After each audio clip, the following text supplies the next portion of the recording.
a man named Stanley Burrell was catapulted into fame because of his hit track, which was a hip-hop track, and it was a hit. And he was so famous. You ever heard of Stanley Burrell? Anybody know of Stanley Burrell? Come on, his hip-hop hit track was a track topper. Stanley Burrell, anybody? No? Maybe because you would know him by his stage name, MC Hammer. And that hit track, it was none other than You Can't Touch This. Nah. Anyways, you've heard of it, right? Now you know. And because of that song, it resonated in the hearts of a generation. You can't touch this. You can't touch this. And that track-topping hit spread throughout the world. And it really became the theme song of his life. But God says, oh, really? When we say, you can't touch this, God says, really? And it's interesting, even MC Hammer, who's saying you can't touch this, God reached out and touched his life, and he became a pastor in the 90s after releasing that hit track in the 80s. No one is beyond the reach of God. And the point is this: even when someone's life theme song is You Can't Touch This, we see that God has the power to touch the untouchable.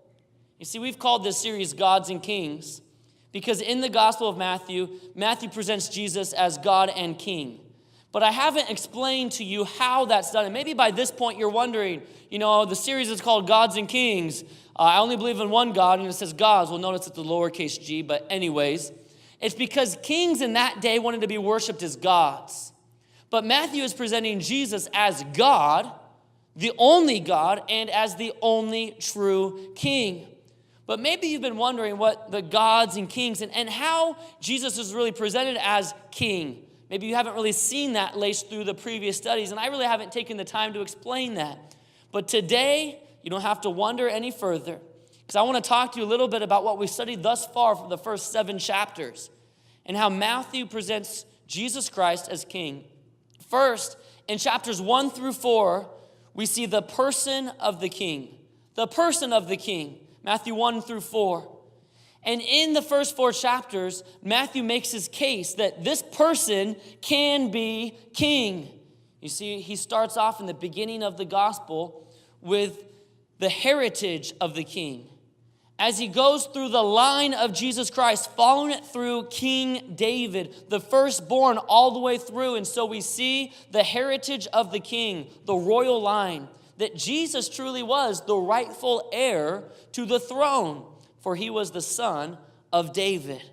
And then next is the homage to the king. After Jesus is born, we see kings called wise men. They were kings and leaders of lands and territories that they made their way. There wasn't just 3, but that's just what we put in the nativity scene. But there were multiple kings and leaders called wise men that traveled bearing gifts of gold and frankincense and myrrh, giving homage to the king. And then we see hostility toward the king, as Herod feels threatened as he hears about this new king.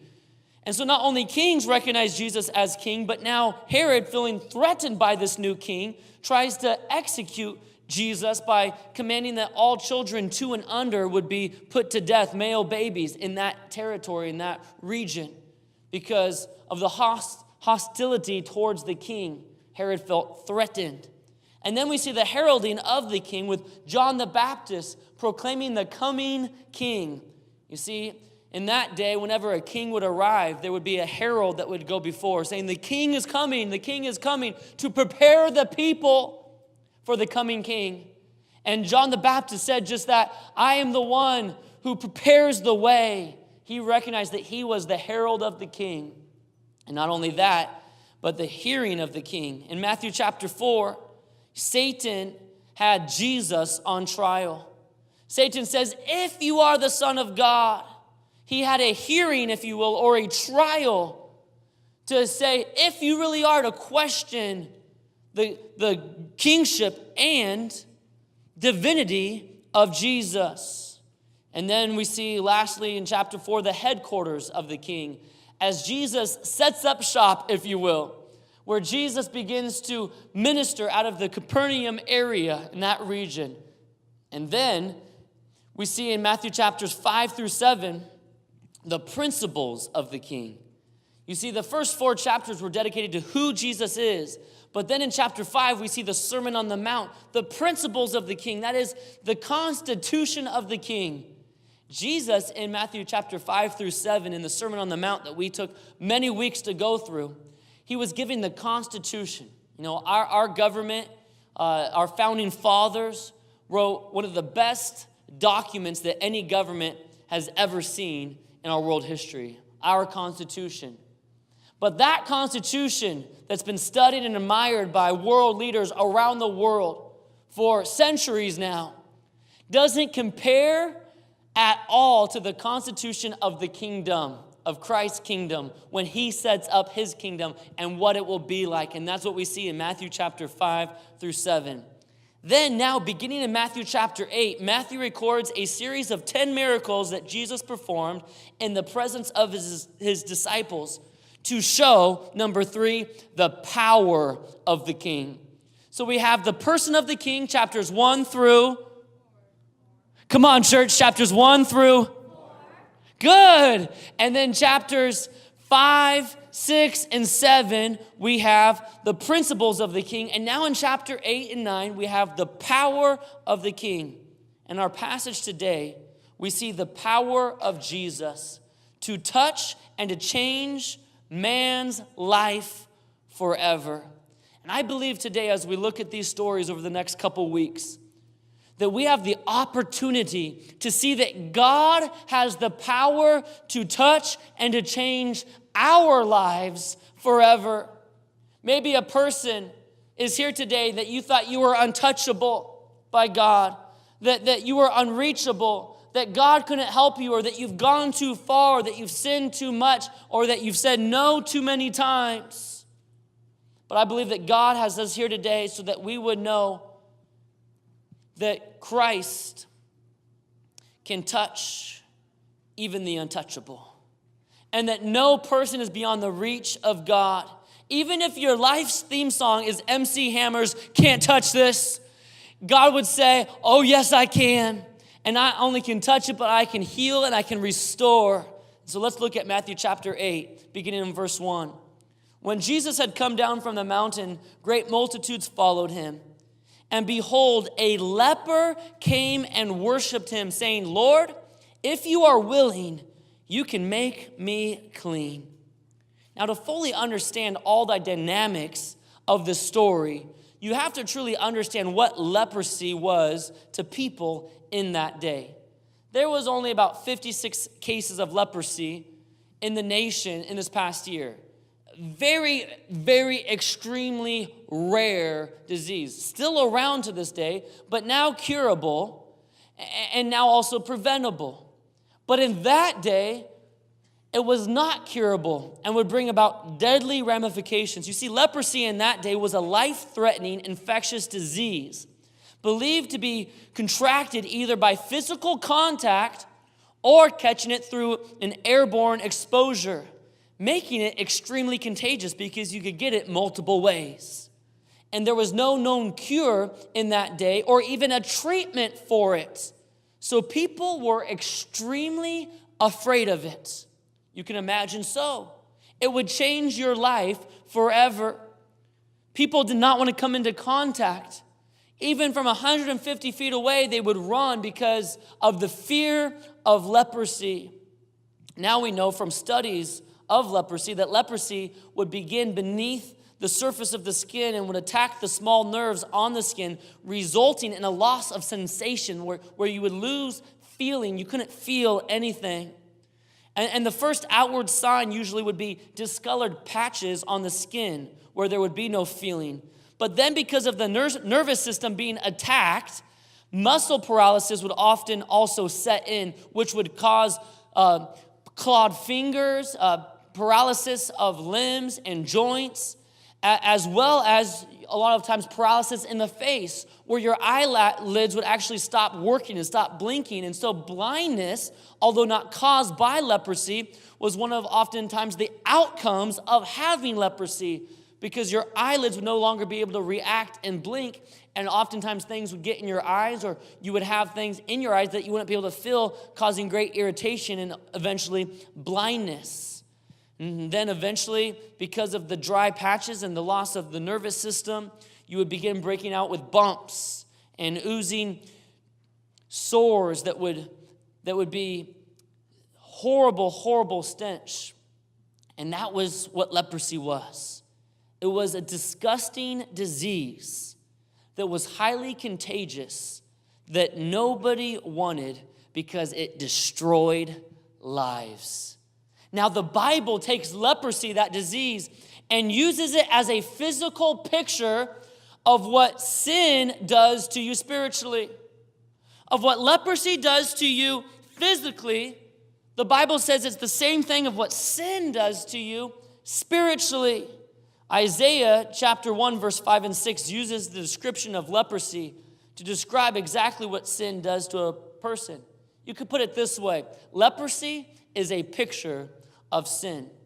And in the law, in Leviticus chapter 13, it's given those parallels of what really leprosy would do and how that parallels sin. It states in Leviticus 13 that leprosy begins beneath the surface. And listen, so does sin. You see, leprosy, as it would result in sores on the skin, but the Bible says about that disease, long before science even discovered this, that it's actually a disease coming from within the system and resulting in an outbreak on the skin. But the bumps and the oozing sores on the skin, although disgusting, was only an outward sign of what was happening within the body. And the same is true for sin. You see, what you see coming out of people's lives, what you see being said and the actions being done, is only a result of what's going on within the heart. You see, actions represent the heart. And we see that throughout the scriptures. We see Jesus say that in Matthew chapter 12, verse 34. We'll be there in a few weeks. Jesus says this: "For out of the abundance of the heart, the mouth speaks." Matthew 15, 18, Jesus goes on to say, the things that come out of a person's mouth come from the heart. And finally, Jesus says in Luke 6, 45, that a good person produces good things from the treasury of a good heart. And an evil person produces evil things from the treasury of an evil heart. What you say flows from what is in your heart. The point is this: what you do and what you say represents what's happening within. Just like leprosy, the things that would be coming on the outside would only be a result of what's happening on the inside. Not only does leprosy begin beneath the surface, but leprosy spreads all over the body. And so does sin. You see, with leprosy, you can contain it for a season, but eventually it would get out of control and begin taking over the body. And sin does the same. You see, when you sin, you might be able to contain your sin for a season. You might be in control of it and think, I can handle this. I have the liberty to be able to do this, and I don't think it's that big of a deal. And I'm in control of it. It's just a little thing anyways. It's just a little bit. But eventually, that thing, if left undealt with, will grow and begin to take control of your life. It's only a matter of time, if you don't get rid of it completely, that it will take over your body. It will permeate and affect every area of your life. And that's really the problem with sin. If you don't destroy sin, sin will destroy you. I'm going to say that again. If you do not destroy sin, your sin will eventually destroy you. You might think, well, I'm in control. I can handle it. The Bible is clear. If that sin is not dealt with, not given to the Lord, not repented of, it's not that we ever become sinless, but it's accepting that sin as part of your life. It will end up destroying your life. And number 3, leprosy would defile a person, and so does sin. You see, leprosy would defile a person and cause them to live in complete isolation from the rest of society. If a person contracted leprosy, they would be forced to live in a community of fellow lepers, a leper colony. And if they had to come to the city, they would have to yell. If they came in contact with anybody 150 feet away, they would have to yell out, "Unclean, unclean." And that was the code word for, "I have leprosy, don't come around me." And everyone would clear the area because of the fear of contracting that horrific disease. And the lepers would have to cover their faces, not only because of the airborne illness, there was a law that they would cover their mouths, but they would also cover their faces because of the form that their face would take on. You see, if you contracted leprosy, your skin would become glossy, your nerves would go numb, but then leprosy would begin taking its toll on your body. It was thought in that day, actually, that leprosy was a flesh-eating disease, although it's not. But what they found is because of the nervous system being attacked and completely destroyed, that people would often injure themselves and, unknown to them, cause them great bodily harm, even lose fingers, toes, limbs, because they would have no feeling. It was actually found in research within the past 100 years of a man studying leprosy, that he was at a leper colony, and a boy, the doctor was trying to turn a key to open the door, but the key was stuck, it was jammed, and he couldn't do it with all of his strength. And this young boy walked up and said, "Let me try," and without any struggle, turned the key and opened the door. The doctor was astonished. How would he have such strength? But then he looked at his hands and saw that his finger had been severed so badly from the pressure he put on the key. You see, oftentimes it's not our strength that inhibits us. It's our nervous system saying, if you go any further, it's going to hurt. But lepers would oftentimes cause themselves unnecessary harm because they could not feel. So you have a rock in your shoe. What do? You take your shoe off and you get the rock out. Because if you don't, you're going to have a really bad blister. You might end up getting cut. It's going to cause a lot of pain. But they can't feel it. So they could just walk with rocks in their shoes all day and create huge damage to their feet, and so on and so forth. But also in the leper colonies and where they lived in that day, they would sleep because they couldn't feel anything. The rats would come in and begin to nibble at fingers and toes, and often they would wake up missing fingers and toes because they couldn't feel anything. Disgusting, I know. But that's what a leper had to face. They were defiled, and because of that, they were excommunicated from society. They were isolated. They were separated. They weren't able to partake. They were defiled, and so does sin. You see, leprosy would cause skin to become hard and scaly, and the face would actually puff up and fold over, taking the appearance of a lion. A person's nose would actually completely disappear because of how swollen their face would get, and a very strong odor would protrude from the body. It was a gross sickness. But listen, God uses that disgusting disease to be able to portray to us powerfully what sin does and how gross it is to him. You see, sin does the same thing. Sin will defile you. Sin will separate you from the rest of your family. Family members would be torn apart because of leprosy, and they would have to leave and to live in another area. And so too, sin separates us not only from our relationship with God, but it isolates us from other family members because we don't want our sin to be found out, or we don't want to have to answer to our sin. So we separate ourselves, we isolate ourselves. And the enemy wants us to be isolated and not being surrounded with our family, that is, the family of God, so that he can pick us off more easily. And then we don't come around anymore. People don't come to church anymore because of their sin. I'd rather not go to church. I might feel uncomfortable because of my sin.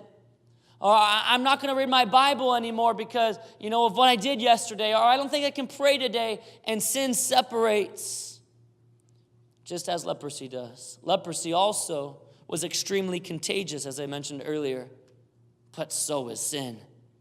You see, it was a common practice for people to throw stones, rocks, at lepers until they would leave and go in the opposite direction. It would be like if you were standing in line at the DMV, because there's always a line at the DMV, and a leper walks up and they start yelling, unclean, unclean. Everybody would be like, let's get out of here, and would leave. But you've been in line at the DMV for like 3 hours.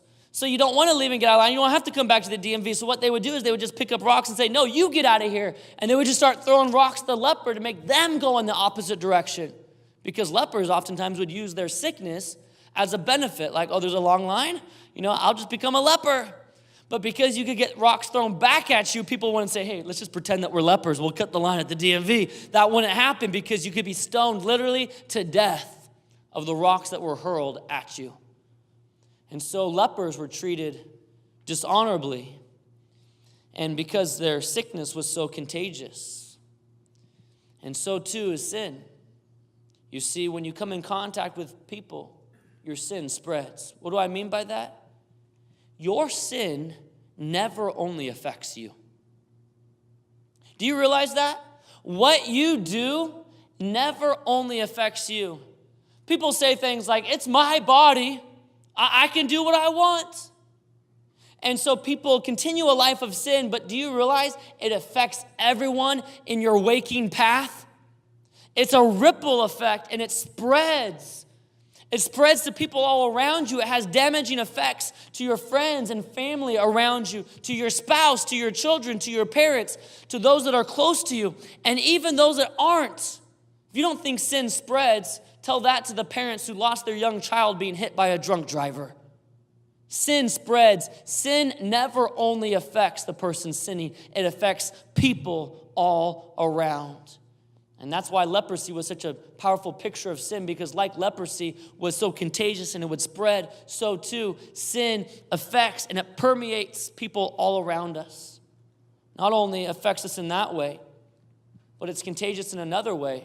You see, because of your example. The lifestyle that you begin to live oftentimes give other people permission, wrongfully so nonetheless, but still as they look at your life, as you continue doing those things that are wrong, they say, well, then it must be okay for me to do them too. And you can, by your example, lead people away as they follow you. Well, you might say, well, I don't want people to follow me. Well, Paul said this, follow me as I follow Christ. As a Christian, we ought to be following Christ so wholeheartedly that if people are following our lives, they'll be led to Christ. And so sin, like leprosy, can affect and to spread to people around us. And lastly, leprosy was a deadly disease, and so is sin.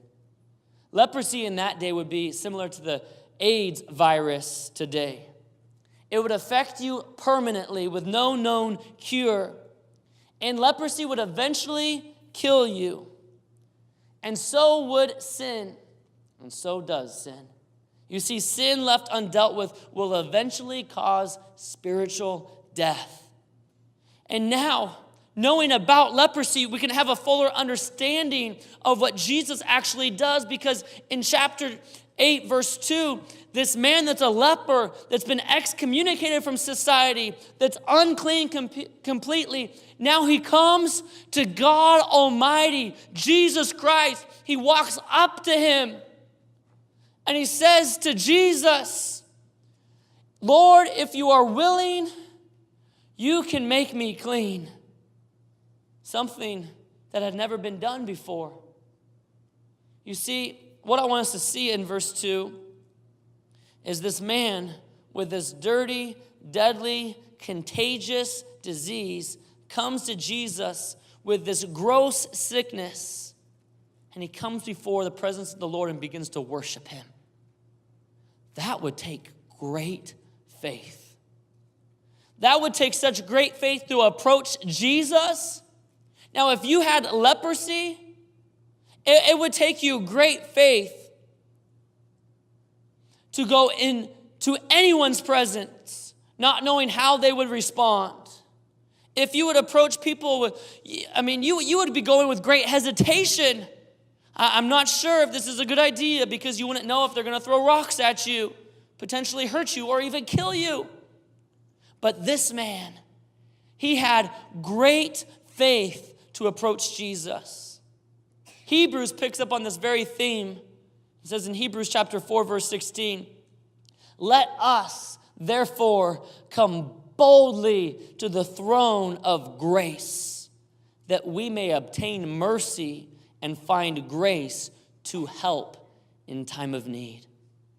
Listen, although we might have sin in our lives, and we think it's dirty, it's disgusting, I can't be dealt with, we are told that we too need to come with that type of faith into the presence of God, to come boldly to the throne room of grace that we may obtain mercy and grace to help in the time of need. You see, he had faith, and we too can have that same faith to approach Jesus boldly. Not only to approach Jesus, but he also had faith to ask for help. You see, he didn't only come into God's presence, but he asked a question. Lord, if you would be willing, I know that you can cleanse me. I know that you are able. And he cried out to God for help. You see, he had faith that if God wanted to, God could. You see, I want us to see something here. He didn't doubt Jesus' ability.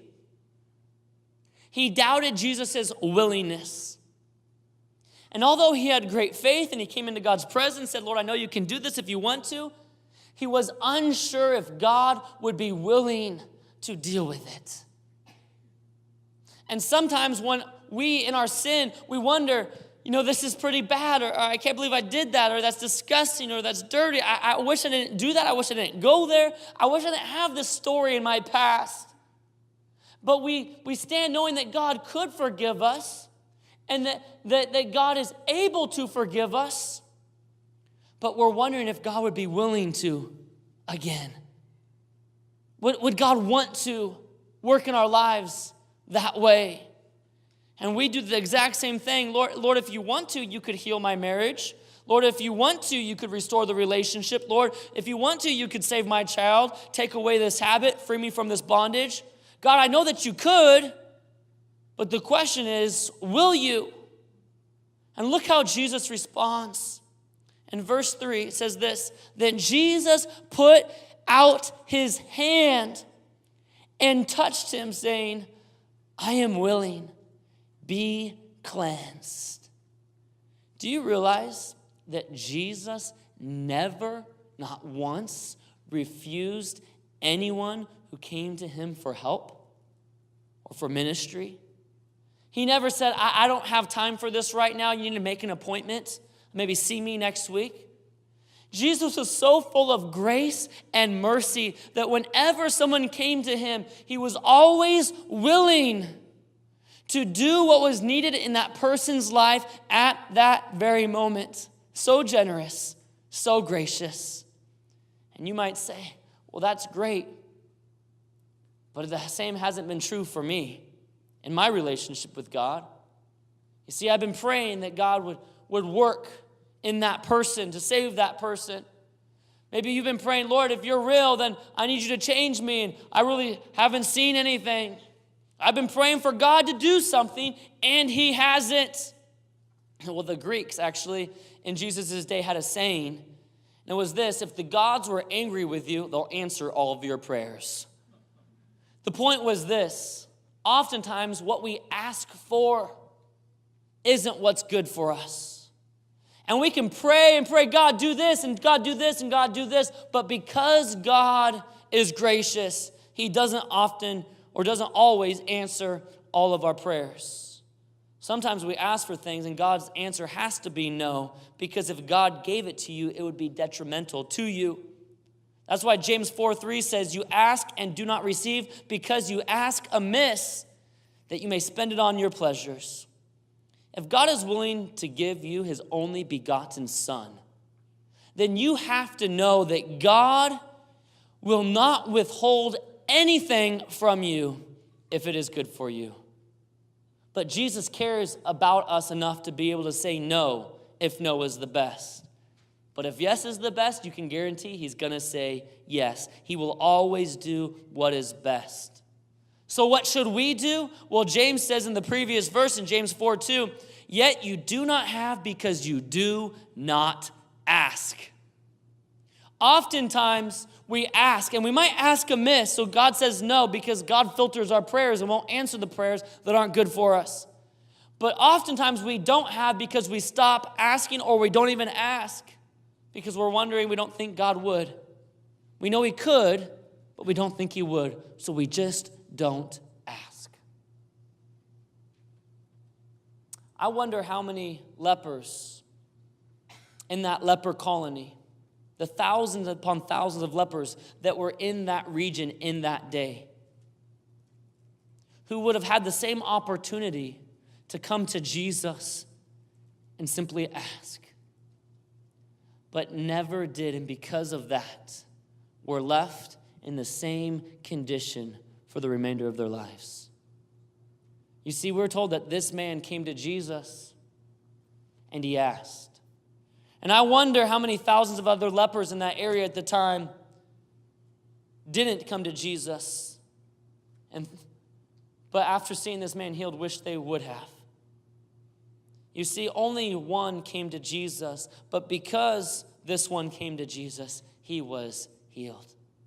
Any one of them could have said, I'm going to go to Jesus. Because Jesus never turned anyone away. But they would have rather stayed in their leprous condition than turned to Jesus for help. And oftentimes when we are in sin and we know we're in bondage, we know that things need to change, we know we're not right with God, and we know that something is just not right in our lives. But instead of turning to God for help, we remain in that sick, sinful condition because we're not willing just to turn to Jesus. The question is this today: what do you do with your sin? Do you say, I'm unclean, unclean, and then just go on that way? I shouldn't have gone there. I've been violated. I'm dirty. I haven't done what was right. I'm unclean. But then continue to go in that same state, in the same way. I better just stay away. You know, after what I did last weekend or what I did last night, I better not go to church tomorrow. I shouldn't have done that. And Satan's right there saying, you know what? Don't go to Jesus. Don't turn to him. After the life that you've lived, after doing what you've done, not only this last weekend, but what you've done the last 10 years, 30 years, you can't go to church. You can't open the Bible. You can't talk to God. No, stay where you're at. Stay in the sin that you're at. Because Satan's goal ultimately is to destroy you in your sin. But God, Jesus answers and says, I am willing. You see, anyone can come to Jesus. Jesus never turned anyone away. But those that would rather stay in their leprous condition, in their sin, will always remain the same. Listen, don't do what thousands of other lepers did in that day. Jesus can handle it. Literally, Jesus can handle it. I want to show you what I mean. Look at verse 3 again. I'm going to end with this. Jesus puts out his hand and touched him. The first miracle ever recorded of what Jesus did was healing a leper. He healed a leper.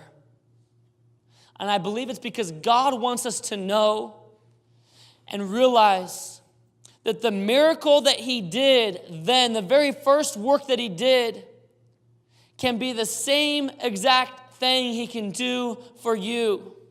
Touching the untouchable. You see, this person was untouchable, but Jesus reaches out and he touches the man. He didn't have to. Jesus could have spoke a word of healing and said, be healed over there, like way over there. Jesus could have said, hey, whoa, keep it covered, dude. Don't breathe on me. I'll heal you, just go that way. Jesus could have just been compassionate and said, when the man worshiped the Lord and said, Lord, if you're willing, you can heal me. And Jesus could have just spoke the word, okay, be healed. But instead, Jesus reaches out his hand and he touches him. Maybe a man that hadn't been touched by someone in years, maybe even decades. A person that's been pushed away and ostracized because of his disease. God reaches out and touches him. The untouchable. The one that no one wanted to deal with. The one that no one wanted to be around. The one that everyone was afraid of handling. Jesus says, I can handle it. And he reaches out his hand and he touches him. You see, the miracle is amazing. But what's even more amazing than Jesus healing him is that Jesus reached out and touched him before he even healed him. And he's reaching out his hand to you today. In the same way, no matter how defiled you feel, no matter how disgusting your sin may be, no matter how far you've gone from God, Jesus reaches out his hand and will touch you if you would simply come to him and say, God, I know you can. And I learned today that you will. If you simply come to God and ask, Jesus is there with his hand stretched out, ready to touch your life and change you forever. Listen, the problems that you don't want to deal with, the things that the doctors never could handle, the problem in your marriage that you don't want to touch, that the counselors and the psychiatrists and the therapists all couldn't really get a handle on. Jesus is saying, I can handle it. I can work it out. Jesus can handle your sin. And he reaches out and will touch you. When it was customary for people to turn and to run or to throw rocks, Jesus opens his arms. Not when I get it together, not when I do better.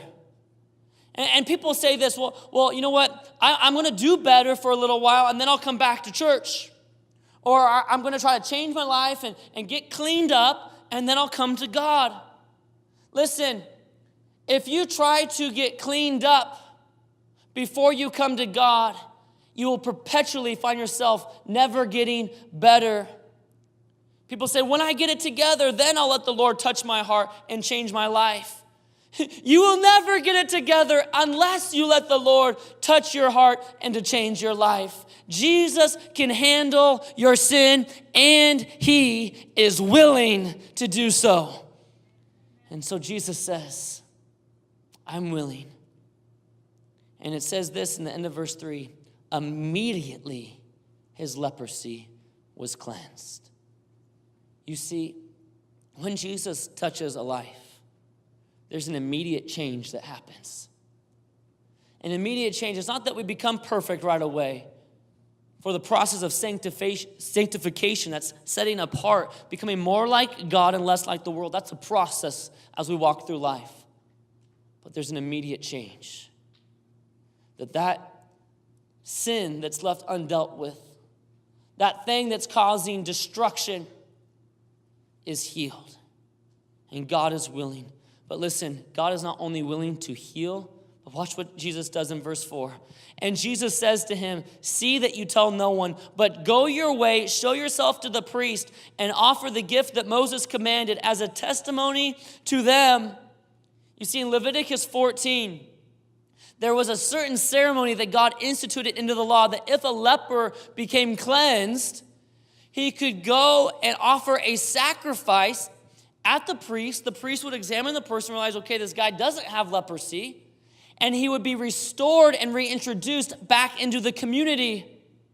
You see, Jesus wasn't only concerned about the healing of this man, but he was concerned about the restoration of the man as well.